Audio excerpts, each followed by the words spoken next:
the April 5th GAB meeting. We're calling this meeting to order. Eric, if you'd like to take care of that compliance stuff. Yes, Mr. Chairman, in compliance with the Freedom of Information Act, notice of meetings and agendas were posted and furnished to all news media and persons requesting notification. And I would also like to introduce everyone to Kylie Jeffords, who is about to sit down over here. She's our newest Greenbelt employee. She is our program manager for grants administration. And Kylie's been with the county for almost 23 years now, working in IT most recently. So we're very glad to have her on board. Awesome. Welcome, Kylie. Great to have you on board. If we could have an approval of meeting notes from February 8th, and there's one date that got corrected. I move to accept with the amendment of the date. Second. All in favor? Aye. Motion carries. I do not see any general public comments. So unless somebody wants to correct me on that, we'll move on to the Greenbelt program update. And Eric. Okay, not much has changed since we presented you this information back in February. One thing you'll notice is the font's a lot larger. That was a specific request from County Council the last time I presented that same information. So instead of having multiple paragraphs on one slide, we tried to spread it out so it's larger and more legible to our guests and attendants. But nothing's changed on this slide, as we've had no projects approved since we last met in February. Our acres protected has changed just slightly. We're talking less than 2 or 3 acres just due to updated surveys that were done prior to closing. Total funds awarded remain unchanged, as well as the average cost per acre.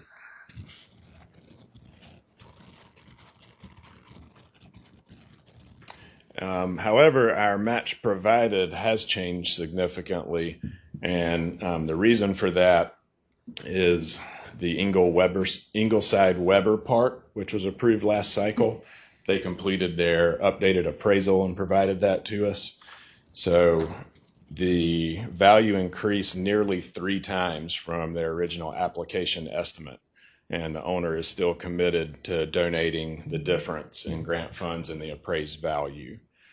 So that appraisal is over $33 million now. So that increases our total match provided, our fee simple, and our urban lines significantly there.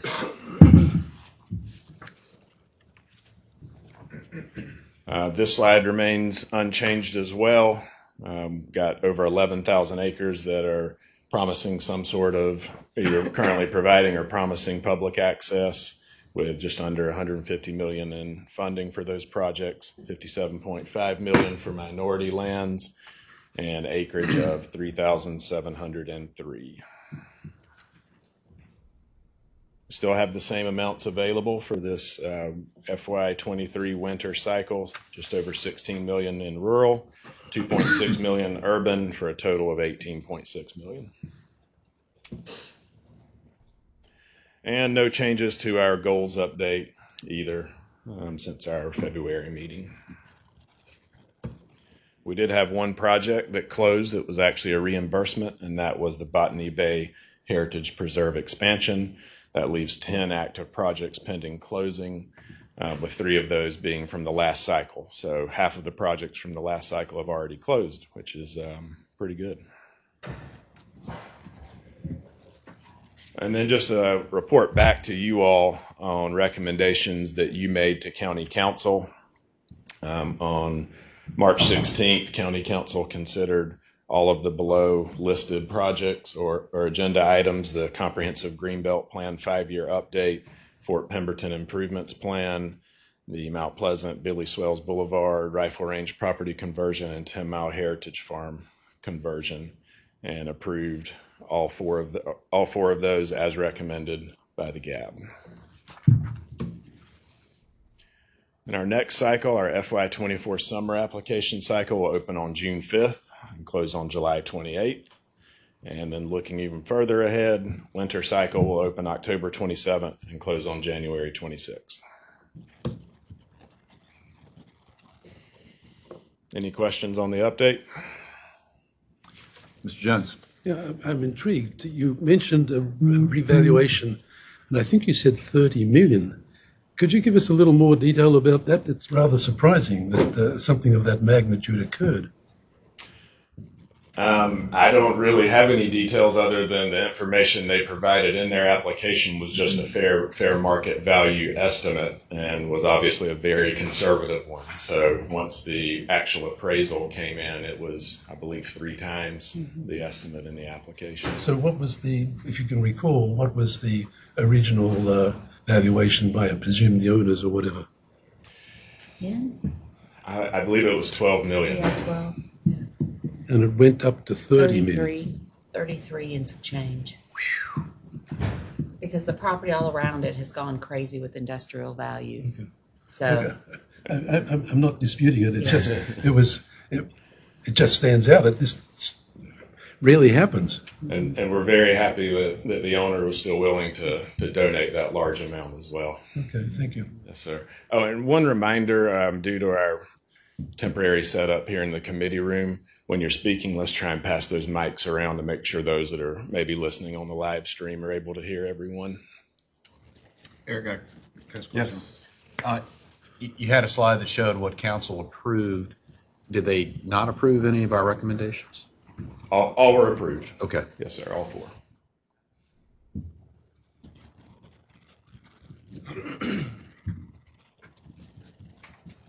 Okay, so Eric will now, we're going to move into the Greenbelt project applications. Eric's going to provide an overview of the 8 projects received in the fiscal year and 23 winter application cycle, an overview of the available funding and information on each project.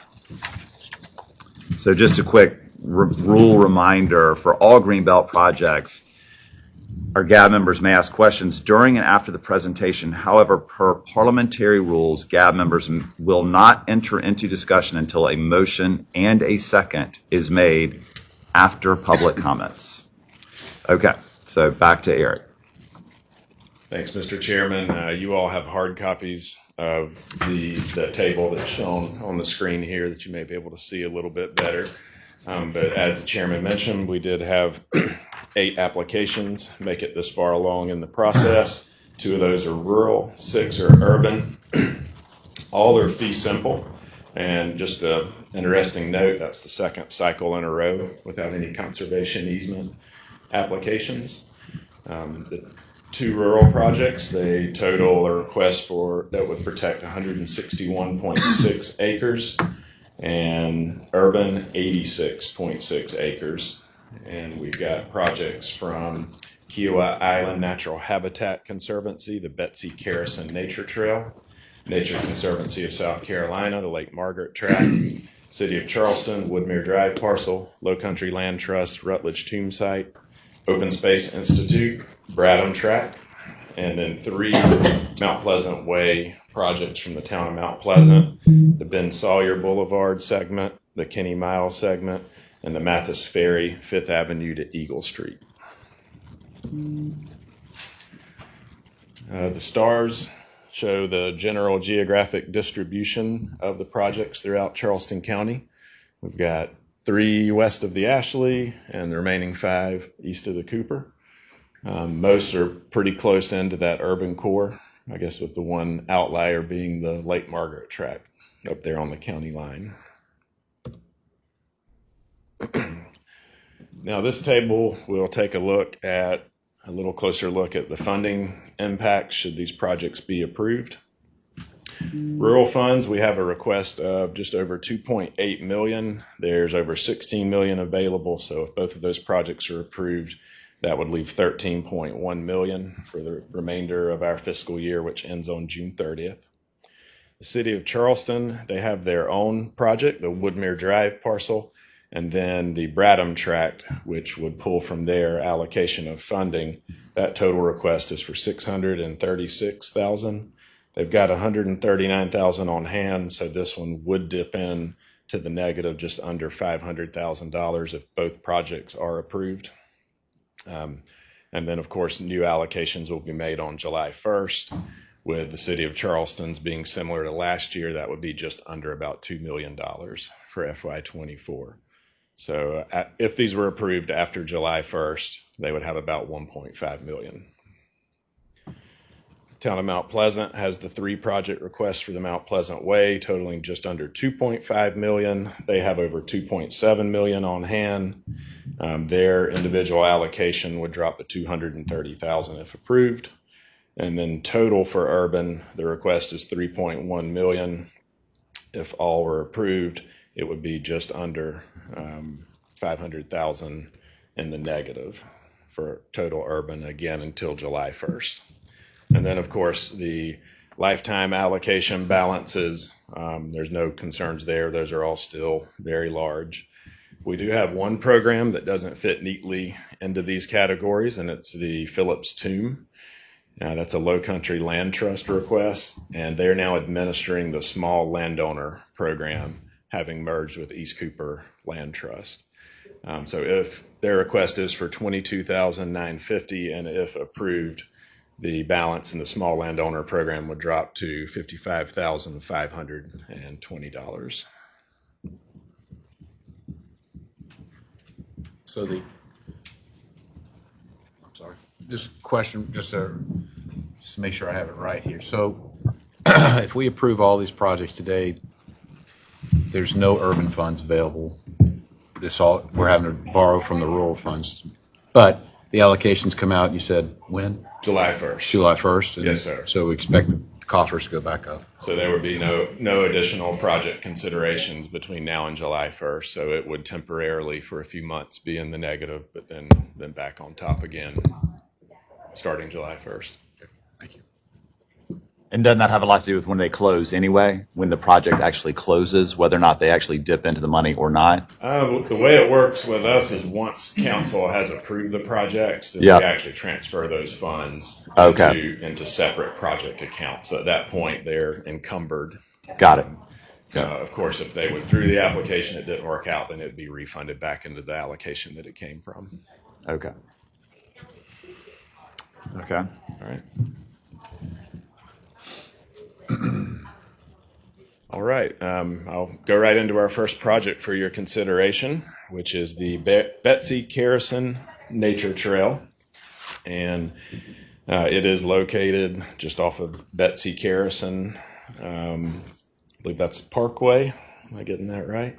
Just before you get to the roundabout down at Kiowa and Seabrook Island, it's going to be on your right-hand side, and it does go out to the marsh along Bohicket Creek.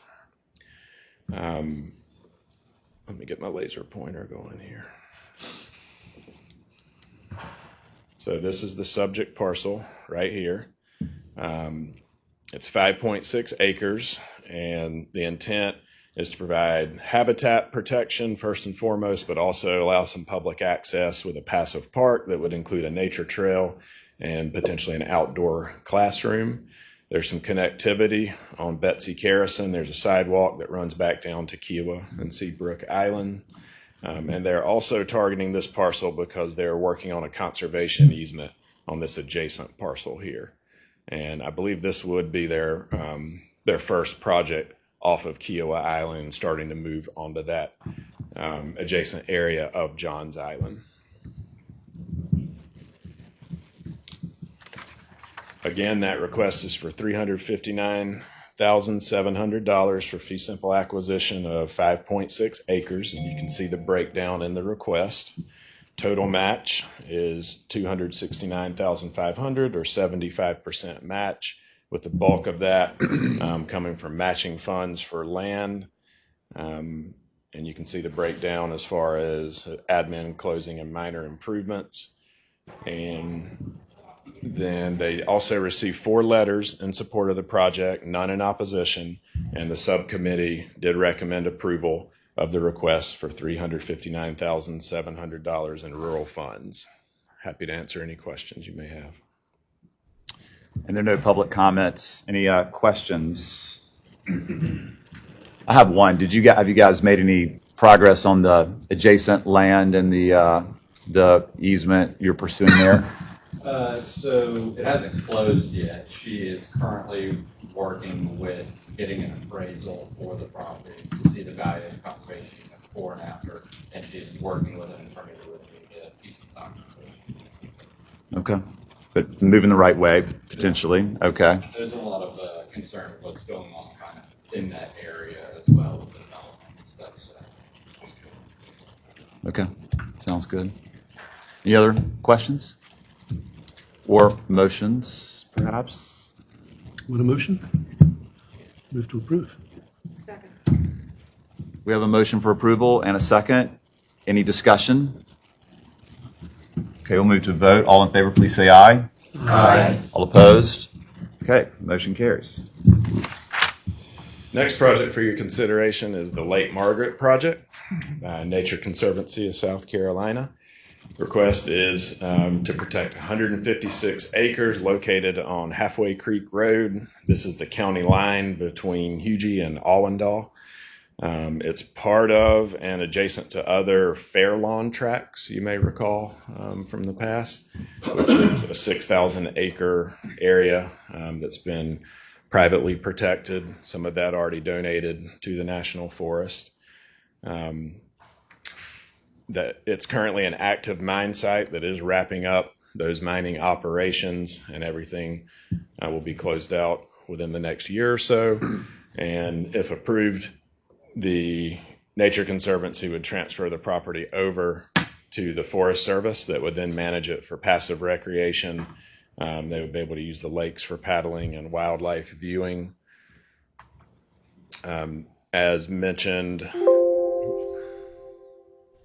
in the subcommittee meeting, there are existing private exclusive hunting, fishing, and trapping rights on this property, the same as all of those fair lawn tracts. So hunting and fishing would not be allowed on this site until those rights expire, or if perhaps they would be able to purchase those, buy those rights at an earlier date. The request is for $2.5 million for fee simple acquisition, and that's all for land acquisition with a total match of over $400,000 or 16%. They did receive 3 letters in support, none opposed, and the subcommittee recommends approval of the $2.5 million in rural funds for the project. Okay. Any questions on this project? Okay. And there are no public comments on this one.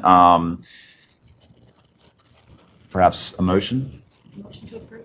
Second? Second. Thank you. Any additional discussion?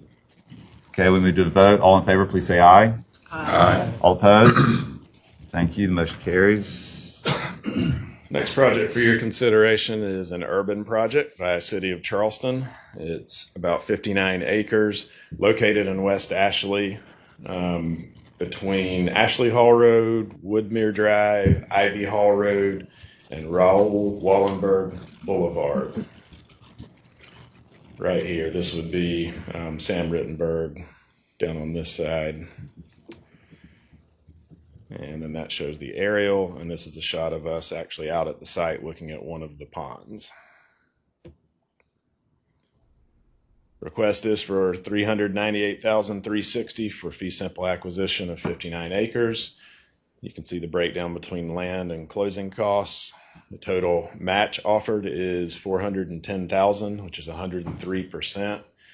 4 of those 5 parcels that make up the subject property are going to be donated, and they did receive 3 letters in support, none in opposition. And I did also want to note that one of the parcels has been marketed for multifamily residences. I believe 68 was the number that it would support. And as noted previously, this would result in a negative balance until July 1st. Subcommittee did recommend approval. Great. Any questions? Yeah, Mr. Jones? I know this may be out of order, but Okay, this is fee simple. I know we've approved the Lake Margaret tract, but the cost per acre is 3 times the cost per acre of purchasing land in James Island. That's strange. I mean, I don't know. Am I missing something here? One is relatively urban. One would expect it to be more expensive, yet it's much less. Is there an explanation for this? Do you understand what I'm saying? I mean, I think based upon our discussions at the subcommittee meeting, it was due to, I think that the land value here was due to the fact that it is developable and zoned for the housing that Eric spoke about. So I would assume that would be the difference in cost. You know what? That's what I remember. That's also incorrect on your sheet. If you'll recall, this was originally for one parcel, and between the time they applied and it was heard at the subcommittee meeting, they found out that the beach company was going to donate another 4 parcels. So it looks like we didn't update our total purchase price there, which would just about cut that cost per acre in half by my calculations. Glad I asked the question. Okay, good catch. So what's the typo? The total purchase price that's shown on your spreadsheet that you Okay. have there. Okay. Because once those 4 parcels were donated, we didn't capture that value in the total purchase price. Okay. Is that considered James Island? West Ashley. Any other questions for Eric on this one? Okay, perhaps a motion then. I'll move to approve. Second? Thank you. We have a motion and a second. Any discussion? If not, we'll move to a vote. All in favor, please say aye. Aye. All opposed? Okay, the motion carries. Next project for your consideration is known as the Bradham Tract, James Island County Park Expansion. Open Space Institute seeks to protect 25 acres at the end of Bradham Road and between Bradham and the Stono River. You can see right here. And this in yellow is James Island County Park.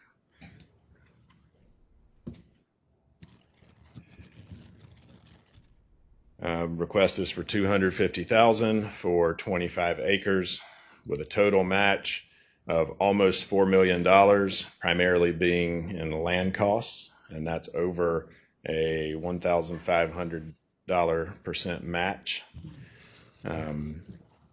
Again, already noted this, but approval would result in a negative balance until July 1st. And we did receive 12 letters in support of this project and none in opposition. Subcommittee recommended approval of $250,000 in City of Charleston urban funds. Thanks, Eric. Any questions? Okay. Perhaps a motion? Move to approve. Second. We have a second. Okay, we have a motion and a second for approval. Any discussion? Okay, all in favor, please say aye. Aye. All opposed? Okay, the motion carries. Next project for your consideration is Rutledge Tomb, and this is right about 1/10 of an acre, Low Country Land Trust, and managing the small landowner program is the applicant, located just off Highway 41. I think about a mile or two just up 41 from Highway 17. And it is a historic site. The tomb shown here is believed to contain a member of the Rutledge family. And the plan is to build a passive park to surround the tomb area and to secure that site. Once they're awarded funds at some point, they would transfer to the Phillips Community Association as part of the small landowner program. And there would be connectivity currently with the sidewalk that runs along 41, but Mount Pleasant has plans to extend the Mount Pleasant Way up Highway 41 as well. The map shows the full parcel, and then the little part down here is what would be cut out and sold for the tomb site. The request again is for $22,950 for fee simple acquisition of about 1/10 of an acre with a $41,000 match that includes a donation from the Charleston Preservation Society for the land, as well as $36,000 of in-kind preservation of the tomb, site assessment, and cleanup by Clemson University's Warren Latch Conservation Center and the Phillips Community Association. We did receive 3 letters in support of the project, none in opposition, and the subcommittee recommended approval of the $22,950 in small landowner funds. Now, we do have a public comment on this one. Is Mr. Richard Habersham here? Yes, Yes, please. The mic, Mr. Habersham. Yeah, my name is Richard Habersham. I'm the president of the Phillips Community Association. I don't know if y'all know, but the Phillips Community right now is going to be on the national historical sites of historical places, and this is one of the things that we presented, that Rutledge tomb. And over the years, we have lost some of the other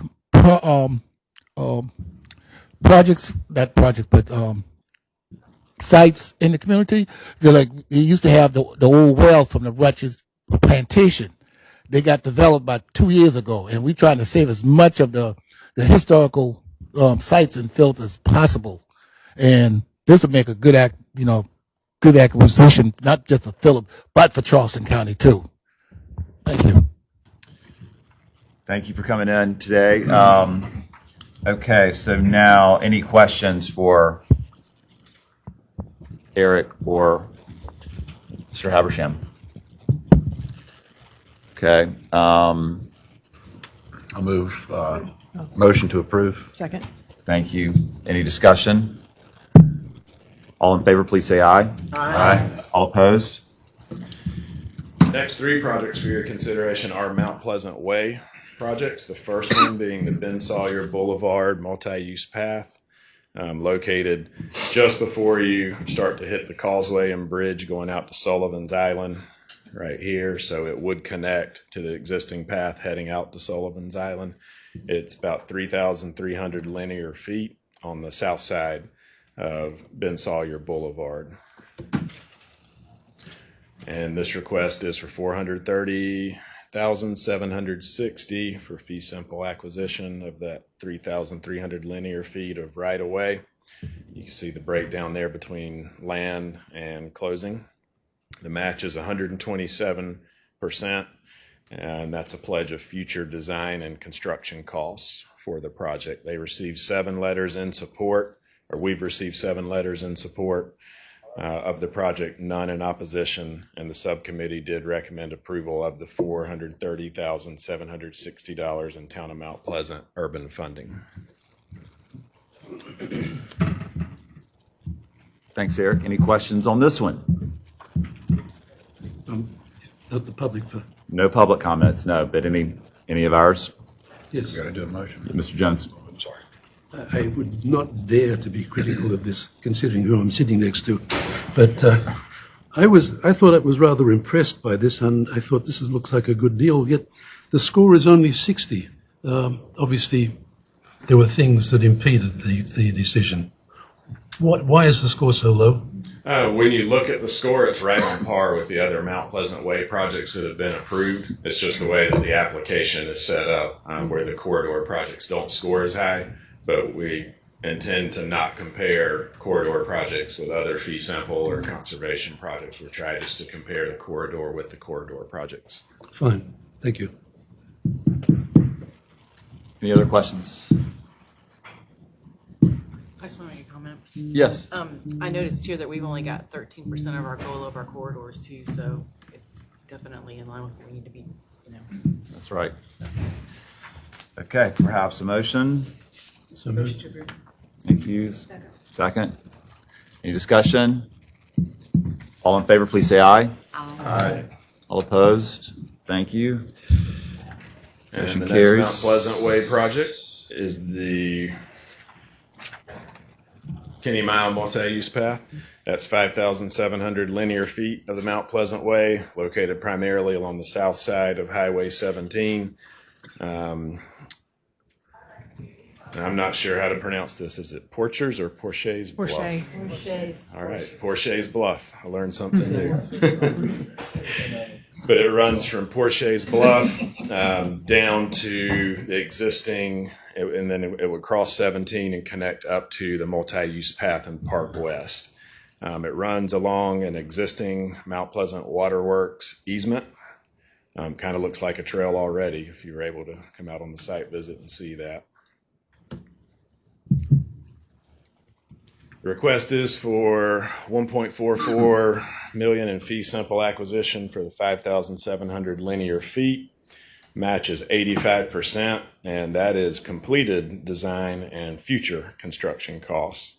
And the design was donated from Seaman Whiteside and Associates, and that's also where this segment gets its name, which is after former principal of Seaman Whiteside's Kenny Seaman.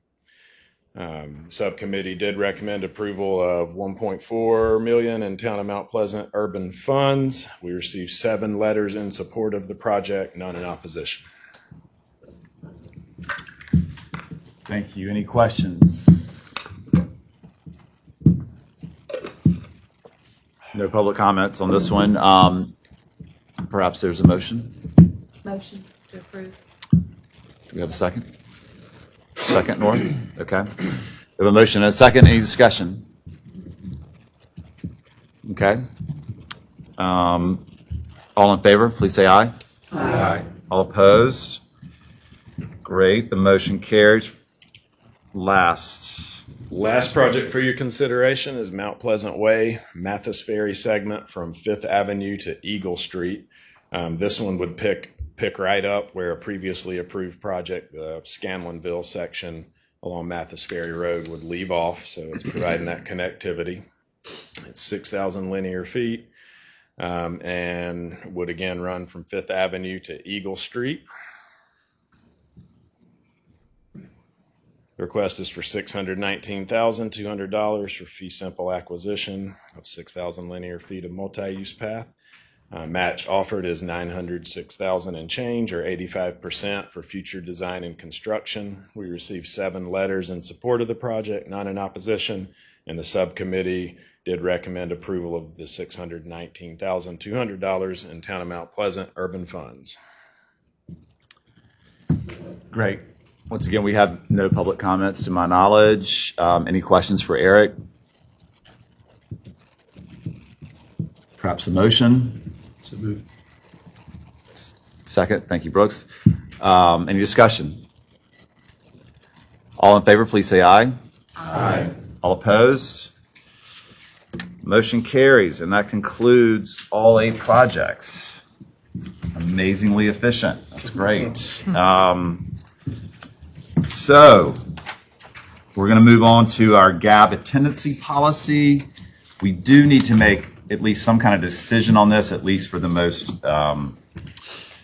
egregious of absentee folks. Eric, can you speak to this a little bit? Yeah, we've not had a problem with this since I've been here, but as I understand it in the past, there were some problems, and what this is intended to address are just those absences where nobody really has a reason. They don't let us know ahead of time. There's no communication. So we have been asked by the clerk to council again to bring this back to you to beef it up to some degree over just letting us know when you can't be here.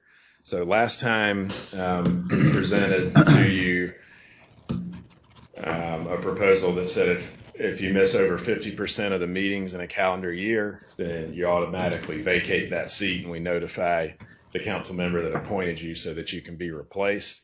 I thought maybe a compromise could be, and I've seen this to some degree in some of the other policies for our other boards. The chairman has the ability to excuse absences, so there are excused and unexcused absences. An excused absence would be for family emergencies, sicknesses, especially for meetings that are not held on the second Wednesday of the month, because that's when we usually hold those, and that's what we're hoping that you're holding on your calendar just in case we need to meet on that date. So the main change is that board members must attend at least 50% of GAB meetings in a calendar year. Unexcused absences resulting in missing more than 50% of meetings shall be construed as resignation by absence, and the board administrative personnel for the purpose of appointing a replacement member will give immediate notice to the clerk of county council. And then excused absences would include personal and family emergencies, absences due to work-related responsibilities, religious holidays, and when the regular meeting has been changed from the second Wednesday of the month to another date. The chairman would approve all absence requests after a written or emailed request has been submitted to staff, which we will forward on to the chairman. Happy to answer any questions you may have. Mr. Jones. I don't know why this is being asked. I mean, we've had this policy, and if I might just say that the policy that we have of referring any issue back to the particular council member has been that of the Planning Commission for at least 6 or 7 years, and that was approved and moved ahead with the legal team before. Now we're being requested to change that, or because our system presently was where we referred the issue back to the council member. I'm not happy changing that. I don't know whether we have to. Maybe we might need to be nice, but if you don't want to be nice, I certainly would be happy to continue the status quo. Okay. That's another question. Yes. I would just note that the Planning Commission has a more restrictive policy than what we are proposing. Can I respond to that? Well, Taylor's next, and then Okay. Why isn't there just a blanket policy put out by council? Did each commission or committee, do they have to come up with their own policy? I don't know the answer to that. I can't speak to why county council has not issued a blanket statement. That's beyond my knowledge and my scope. And all we have been told is that they would like some attendance policies that have been stated to the clerk of council who has asked for something. For the most part, each of the boards do function slightly differently. Some boards meet much more frequently than other boards, which I presume is why council has not said, hey, this is the actual policy for every board, because each board is different. Okay. So then therefore, they would like the boards to come up with something on their own that meets the needs of that board. And so, Mr. Jones, given that they're asking for it, we might need to be accommodating here, and it's we as a board, and since I've been involved with this board, going way back to this room, I guess almost 10 years, like I have not noticed a problem yet with any single person that I recall. So I don't see why it wouldn't even affect us. But if you're opposed, that's fine. But Well, two things, yeah, go ahead. First of all, I think I've had perfect attendance at the Planning Commission for the last 10 years. I remember the meeting where this subject came up for discussion and we agreed that it would be put back to the council member. I'm surprised that you're telling me that the PC meeting or proposal was more stringent. I guess I should go back and look at the minutes and whatever, but I don't know why there is a difference. Secondly, I have a reputation for being ornery, and I don't want that damaged. It's intact. Yes. I think that what's been proposed is actually very generous. This group doesn't even meet once a month, 12 times a year. So a 50% attendance policy, I know typically a planning commission, at least in the town, is 75%. Attendance. And those are typically codified in an ordinance, where I think in this case, they're just looking for, this is a policy which is not codified in the ordinance. So just to understand the process, if someone reaches that point, you, after, I guess, a calendar year, you, as the staff, would report that back to the clerk.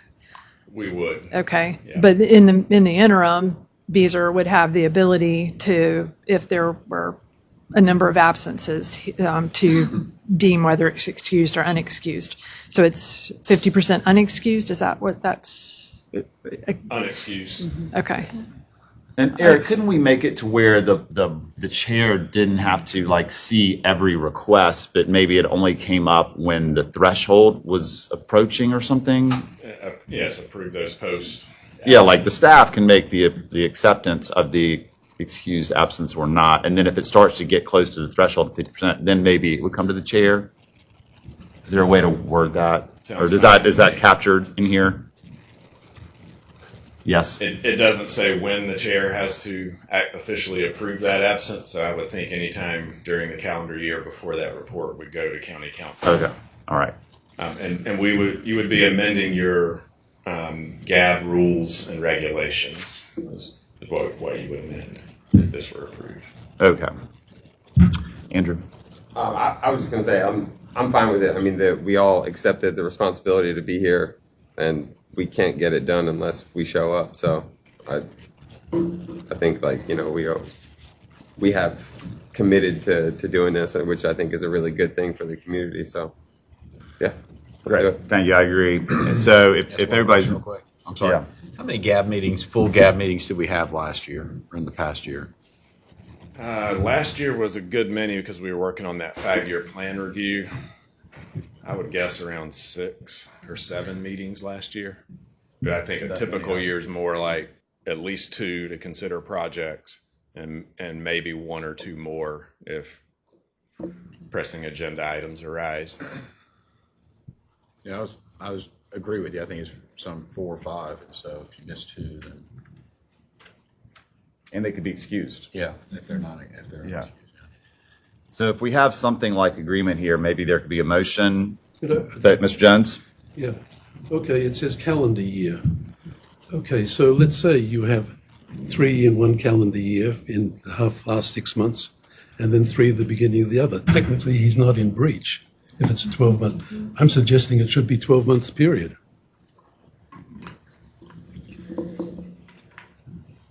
I don't have a problem with that, if that's how you want to make the motion. Well, Again, none of this would, as far as I've been involved in this would never even come up. But it doesn't matter. But if you want to make a motion with that adjustment, that's fine.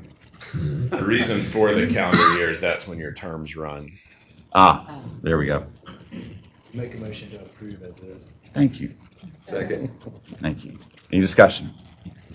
Additional discussion? All in favor, please say aye. Aye. All opposed? Okay, fantastic. Thank you very much.